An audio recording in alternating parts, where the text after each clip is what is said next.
राज्यातील अंगणवाडी सेविकांनी सरकार विरोधात एल्गार पुकारलाय।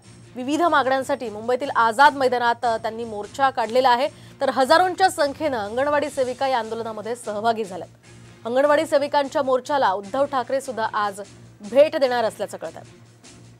दरम्यान याचा आढावा घेतलाय आमचे प्रतिनिधी सूरज सावंत यांनी।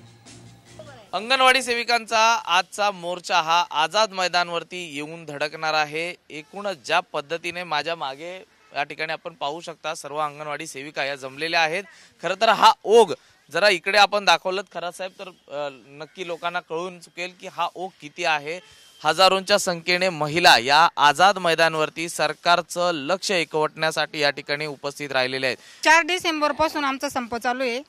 27 डिसेंबरला आम्ही नागपूरला पण गेलो होतो। तिथं पण मंत्री लवकर भेटलेच नाही। नागपूरच्या त्या थंडीत तुम्ही रस्त्यावरती रात्र काढली होती? रात्र काढली, हो रात्र काढली रस्त्यावर, तरी पण आश्वासनच भेटले आम्हाला, दुसरं काहीच नाही पदरात पडलं आमच्या। आम्हाला सुविधा त्यांच्याकडून भेटलेली नाही।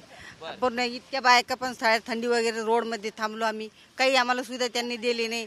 आम्हाला आश्वासन वारंवार देत असतात पण आमची काही मनोकामना त्यांनी पुरी केलेली नाही। आमच्या मागण्या मान्य झाल्याशिवाय आम्ही मोर्चा मागे घेणार नाही आणि आम्ही जे संपात उतरलोय आमचा निर्णय झाल्याशिवाय आम्ही अजिबात मागे हटणार नाही। सेवा देतोय आम्ही त्यांना, आमची सेवा पूर्ण करतोय आम्ही, तरी आम्हाला एवढे मानधनात हे मागायचे ज्यात आम्हाला पुरत नाहीये। सरकार आता यांच्याबाबत काय भूमिका घेतं हे पाहणं महत्त्वाचं राहणार आहे। नितीन खरातसह मी सूरज सावंत, साम टीव्ही न्यूज, मुंबई।